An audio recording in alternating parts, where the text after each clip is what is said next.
I'd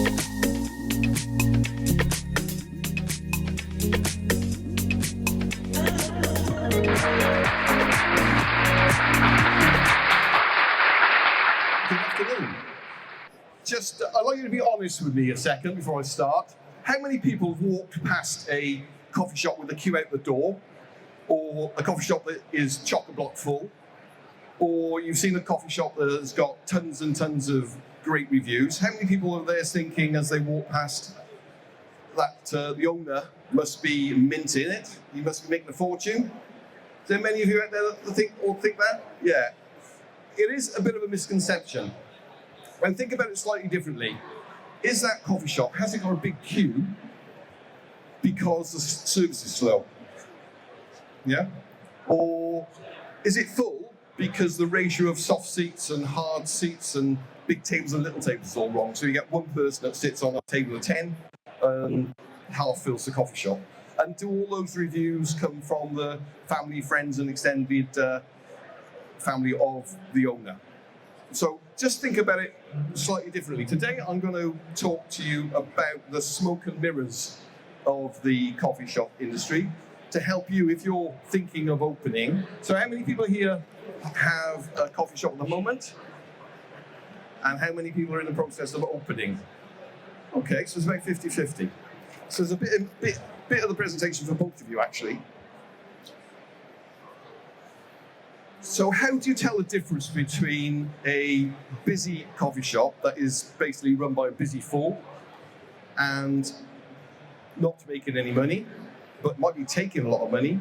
So today I'm going to show you, I'm going to give you the magician's assistant view. Take the lid off, what really happens, and I'll give you some ideas of the things that you perhaps, some of these things you'll say, well, Andrew, you know, that's obvious, that's absolutely obvious, but a lot of people wouldn't consider it when they're thinking about running their own coffee business, particularly for the first time. So before I get started, let me introduce myself. My name is Andrew Bowen. I am a coffee shop coach and mentor, and with my wife, Claire, sat in the front room. We are the authors of the world's best-selling book on how to open a coffee shop. And I got to pinch myself every time I say that because it is true. We wrote this book a few years ago based on our own experience, and it is now a #1 bestseller on Amazon. How many people got my book, our book? Oh, a couple. Thank you. Oh, look. Here we are. Fantastic. We work now with coffee shop and cafe owners to start up, to expand, to develop and to sell potentially all over the world. We work one-to-one with people, and we run the coffee shop, start with the coffee shop club, more of that at the end. And we were voted in the top 30 global hospitality gurus last year, which was rather nice. Anyway, that's enough about me. So another question for you all. Who has heard whether in the media or in person, a small business owner complain how hard it is to get people? Yeah? And some of those business owners might even say to you quietly, actually, not only is it hard to get people, it's really hard for me to keep people. Yeah? So that should be the first thing you should be aware of with successful coffee shops. Because who would want to work? Anybody here would want to work for somebody that moans about their staff and says that the people, it's hard to get people and the people don't stay. Who would want to work for a person like that? And that, the first thing you won't see when you're pressing your nose up against that busy coffee shop is the culture. Okay? And it starts at the top. The culture is set by the founders, the owners. They work with a purpose. The business means something. People want to work for them. So that's the first thing, is the culture. And included in that culture is supplier partners. So as well as employing great people, coaching them, training them, developing them, they also work with their business partners, their supplier business partners, to make a long-term success. And they don't follow the crowd. There are so many coffee shops you see open up that are just me toos. They copy the crowd. We've had that with our business. When we used to run our business, we saw, and part of the reason we wrote the book actually, was that we saw so many people open up. They saw us running busy coffee shops, but they didn't understand. They saw our menu, They saw what we did, they saw the queue, but they didn't understand what we did. They didn't understand our culture, they didn't realise how we went about doing stuff. So they came along, saw our busy coffee shop, thought, that's a great idea, I'll open next door or across the road. I'll actually copy the menu. And in some instances, they stole a couple of our staff. And actually, in one instance, they used some of the suppliers, which I wasn't very happy about. But fundamentally, these guys opened up across the road from us, copied what we did. But because they weren't clear, they had no values, they had no culture, they just, they lost the plot. And they thought they could improve on what we did, so they added more stuff to the menu. Their menu became confusing, became slow to produce, and effectively confused the customers. The customers didn't know what they're going to get. So ultimately, the businesses that succeed have a strong ethical culture led by the owners, and they don't copy, they lead. Okay, that's the first thing, and you won't see that walking past. The second thing that you won't notice, and it's very hard to find out information about when you're dealing with small coffee shops, because they don't have to produce their financial reports. It's the metrics, the financial metrics. These are things that are really hard to get hold of when you're looking at a small business, because a small business doesn't need to produce or publish their accounts online. So when your accountant for a small business put stuff online, you don't need. So you can't see what that business is charging in terms of, what is paying in terms of rental rates. You can't see what their wage percent is. But the important thing with rental rates, it shouldn't be more than 10%. That's what everyone will tell you. But ultimately, you should be looking for lower than that if you can. And there are a lot of businesses that we know of that are achieving a lot less than 10% rental rates. The second thing in terms of metrics is the margin. So again, you won't see this when you're looking at their end of year financials. You should be looking for 70 to 80% margin. So many independents start out with a great business. They get a great idea, they spend a fortune on a fit out, they make their shop look absolutely stunning. They then spend ages finding local suppliers, perhaps from across the road or the local farm, to have that local provenance. And obviously they pay a little bit more. Then when they're doing the menu, the portion sizes are generous as well, because they want people to be happy with what they do. And then when they go to put the price on something, they then charge the same as the bloke up the road who gets everything from Booker's or the Costa or the Starbucks. So the small coffee shop and cafe ends up having a food margin of about 50%, when really they should be between 70 or 80%. And the hard fact of life is that if you sell food and drink that is of good quality, people want it and people will be prepared to pay for it. And if people can't pay for it or won't pay for it, then the hard fact of life is, unfortunately, they're not your customers. Okay? And don't be afraid to charge what stuff's worth, because people are looking for that. And it's very easy to be afraid. We get this conversation with our clients all the time. It's one of the biggest bugbears we have with them, because you will go through a whole conversation of, right, tell me what you do differently. We get things locally and we do this and we do that and we're the best. I see you better. Are you better than the guy across the road? Well, of course we are. Well, why are you charging less, or why are you charging the same? So, you've got to be on top of those margins. The other metric you won't see, but you might notice, is that in your favourite coffee shop, you might notice that you will have seen the same people for a long time. They've been there for ages. They've been for years in some instances. They know your drink, they know your name, they know your dog, you know your kids, they know everything. So it's a hidden metric. A lot of people talk about wage percent or labour cost, which you really ideally try to get below 25%, but it's hard these days to get it below 30%. But the biggest driver of that labour cost is having long-term staff. The longer you have people working for you, the more automatic stuff becomes, the less mistakes they make, the happier customers are, the faster the service is. The minute these guys go, then somebody new comes on board, and not only do they are they slower because they don't know what to do, they detract from your existing team as well. So it actually reduces the whole productivity of the business.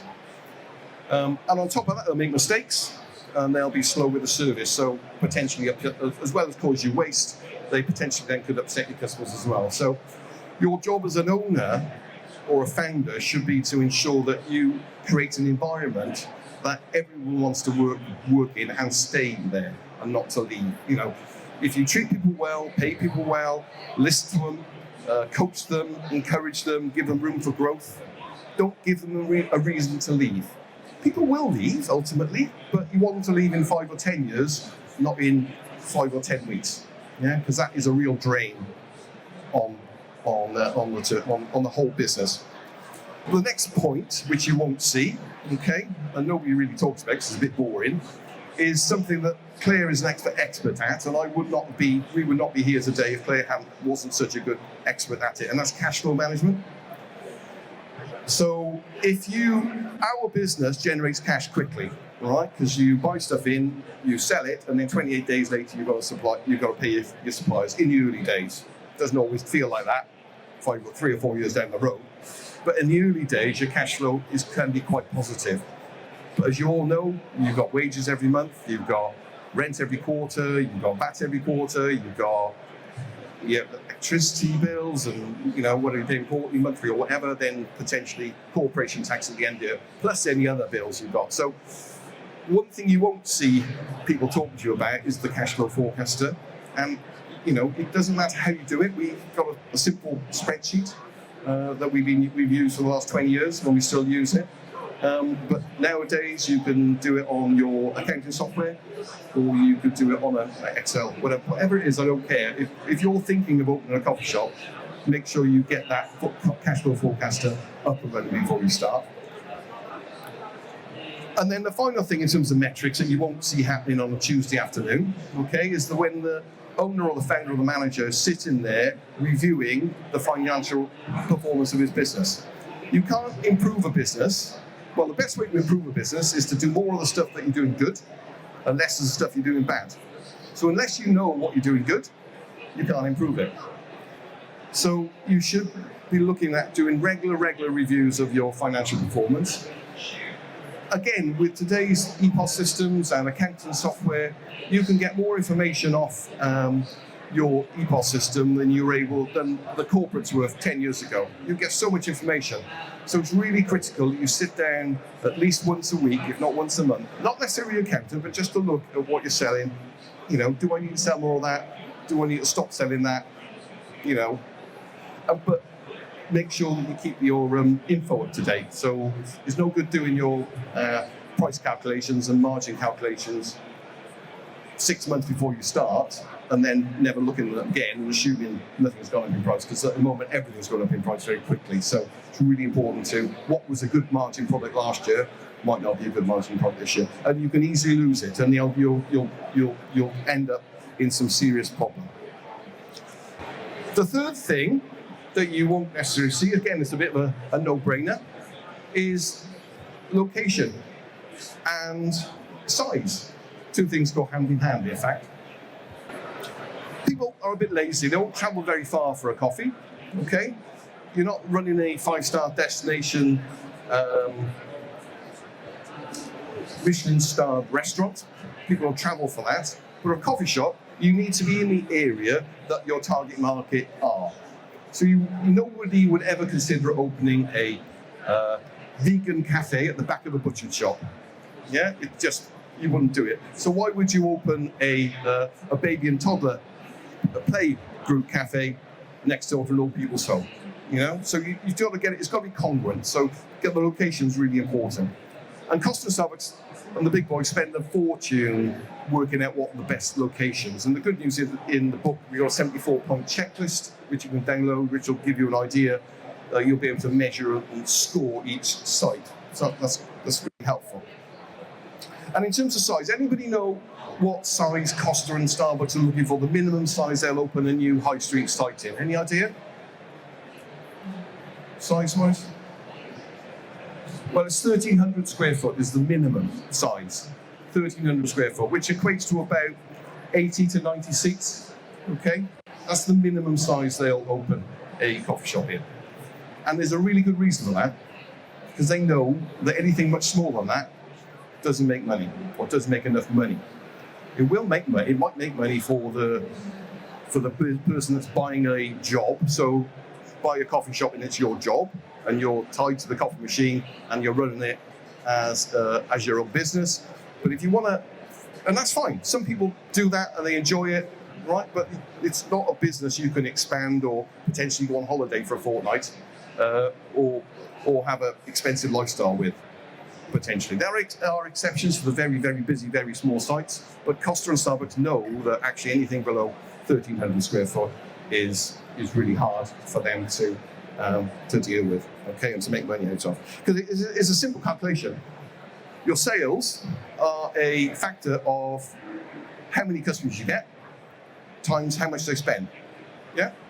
And the number of customers is a factor of how many seats you've got divided by how long people sit in them. Yeah.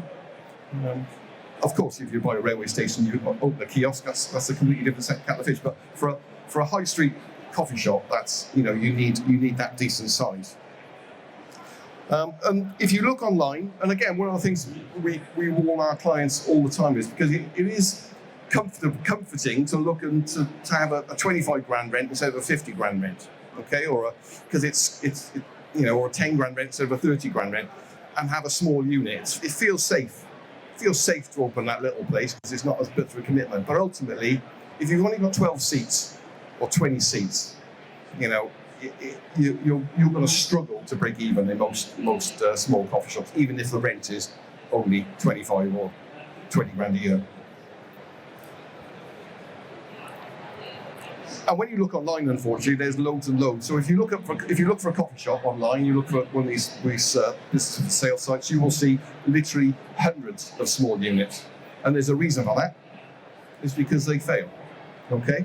And you'll never get the proper information off the owners because remember I said earlier, they don't publish accounts. And when you look at the accounts that are online for these businesses, there's always a good reason these small businesses are up for sale.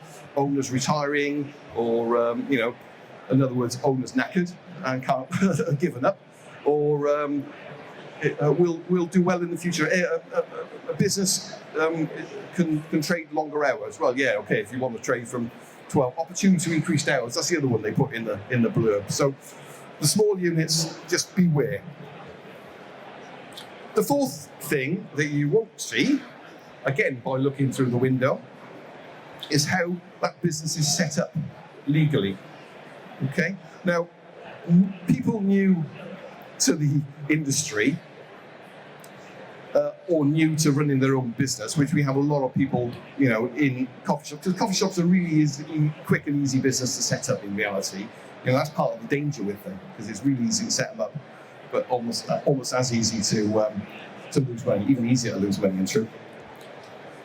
So in the early days, it can be a bit of a shock when you've got a 5 or 10 grand legal bill or an accountant bill 3 or 4 grand, all these things. So, but failing to protect yourself legally when you're setting your business up and setting things up properly can bite you in the bum later on, actually big time.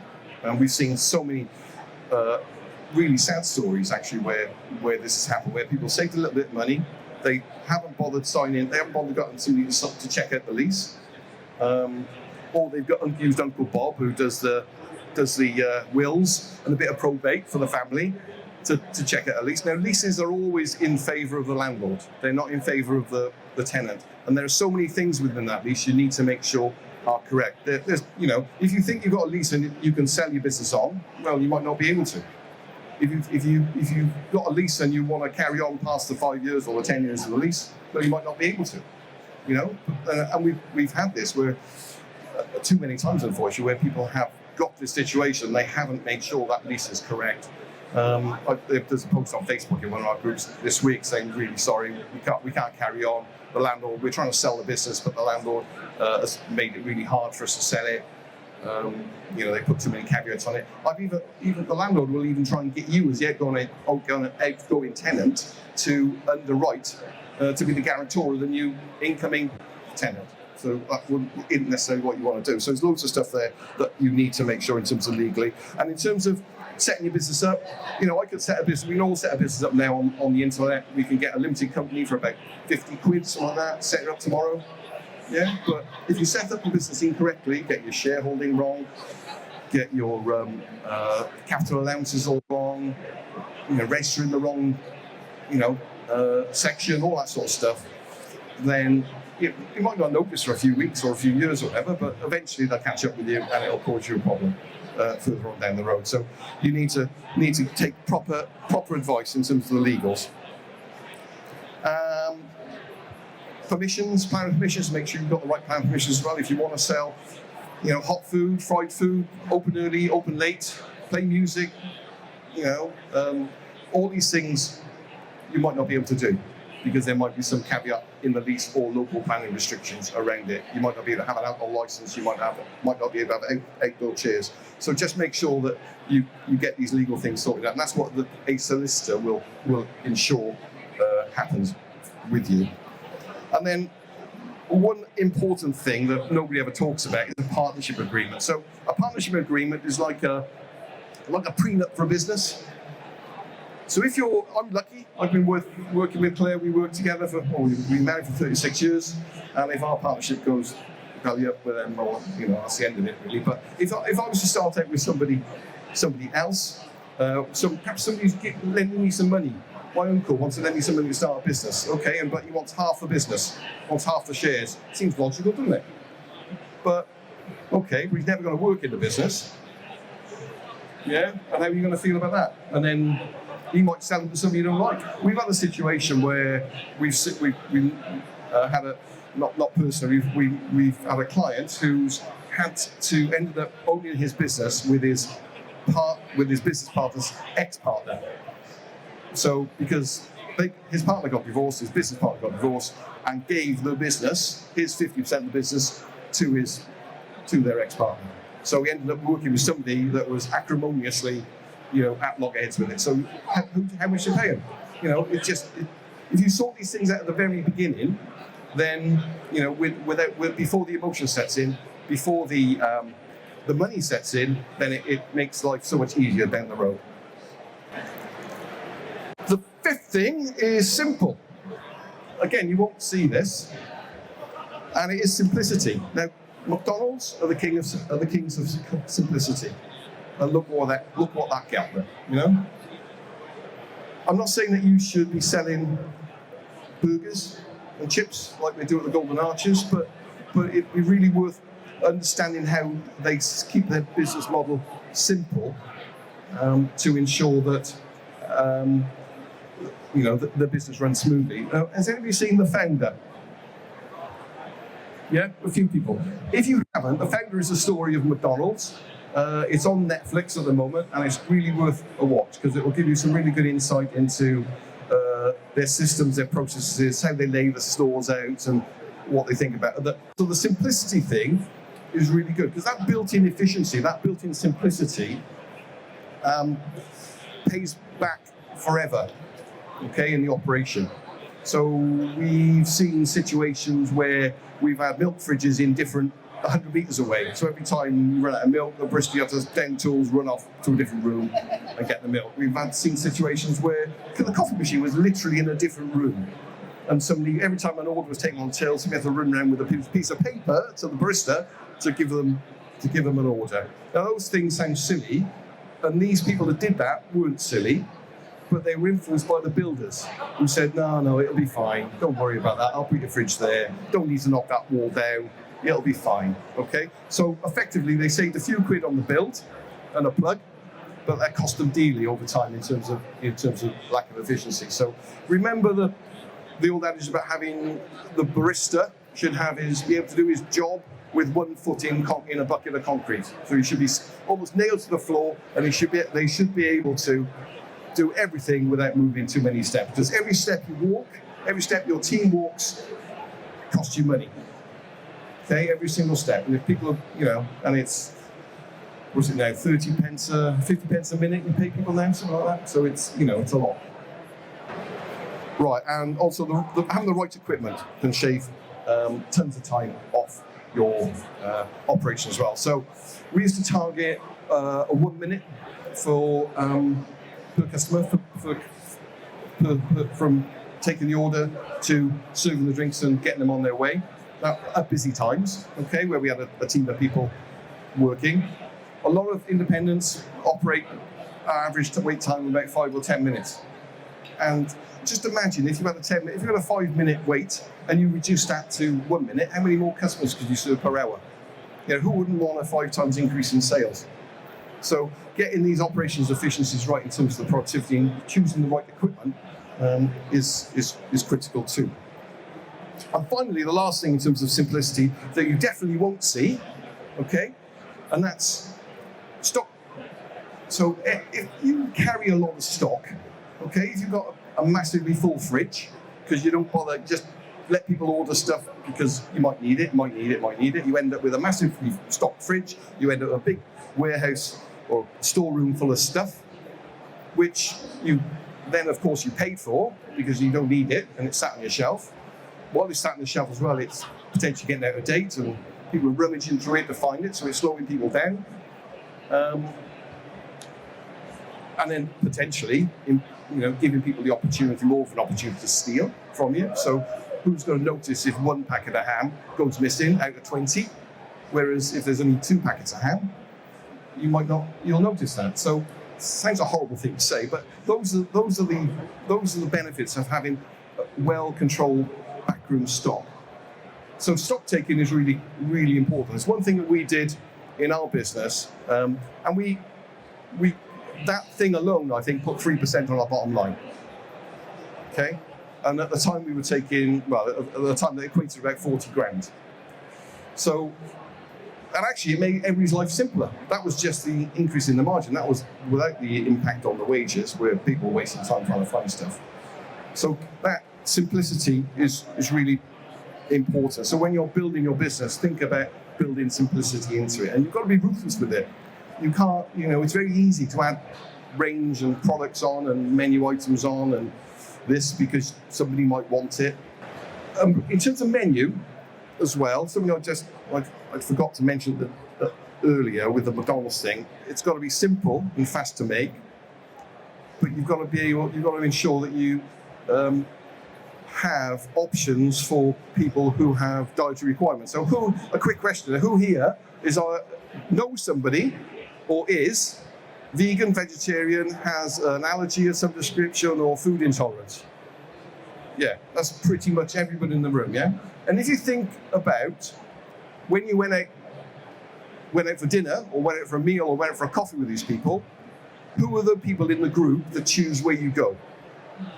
They're the people with that intolerance, because if you're vegan, you don't want to go somewhere that doesn't got a vegan menu, yeah? Or if you're gluten intolerant, you don't want to go somewhere that hasn't got a gluten-free menu. So your menu has got to fulfill that. It's got to be quick and simple and easy, but don't forget those really important things around the food intolerances and the vegan and vegetarian options. It's such a big thing. It used to be 1 in 20, 15, 20 years ago. I reckon it's probably near 1 in 3 now that have a preference based on that.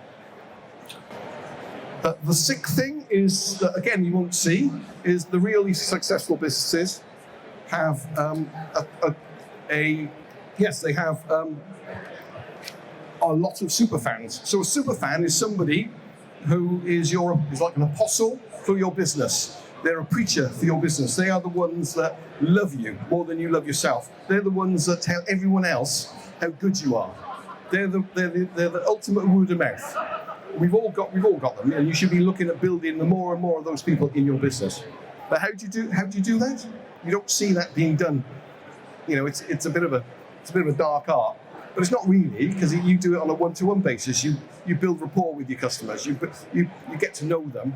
Then you get their details, and then potentially you can send them an email. We used to have a big email database, and we used to email out for their birthday and We used to, when they signed up, they get 26 emails from us, not in one go, but one week after another for 26 weeks, introducing us, who we are, what we do, what we stand for, what we sell, where we get it from, all the things that, we're interested. These guys got invested in us. And then we used to send out, regular updates. And on one occasion, I sent out an email while I was downstairs in one of the shops. By the time I got back upstairs, somebody was there ordering 3 of my cream egg milkshakes that I just sent a message about. So it does work. And it's something you can do without investing tons of money in apps and stuff like that. But in terms of apps, how many people have got the Costa app or the Starbucks app on their phone? Or, yeah? Okay. So if you haven't, I suggest, if you're thinking of opening it, I suggest you download it now, even if you don't like Costa and Starbucks and Pret. I would definitely download it because they send me a message probably about 4 times a week. I get an email, I get a text, I'll get a notification even on my watch to tell me how wonderful Costa are and what they're doing. They are building up, that rapport, that relationship with their customers on a personal one-to-one basis. And you don't see this happening. Okay, this all happens in the background. And you might be stood there wondering, why are Costa so busy? Why are Starbucks so busy? But it's because they know that this stuff works, this marketing works. And in terms of social media as well, we all know, I don't need now, we're 2023, are we? 2024. Everybody knows that social media marketing works, yeah? I don't need to persuade you, but you'd be amazed. We follow literally hundreds, thousands of social media accounts on our account, and we only see a couple come up regularly on our feed. And do you know why? Because they're the ones that post. Most independents, most small coffee shops don't do it. They think they do. They do one a week perhaps, or one a month, or, hi, we're just doing threads, please follow me. And that's it. It doesn't matter where you post. You need to post really where your customers are. So wherever the demographic of your customer base is, you need to follow that on the demographic of the social media site. So if you've got young following, then TikTok's the place, and, work it out yourself. But whatever you do, you need to regularly post. It's no good doing it once a week. You've got to do it a couple of, at least once a day, if not a couple of times a day.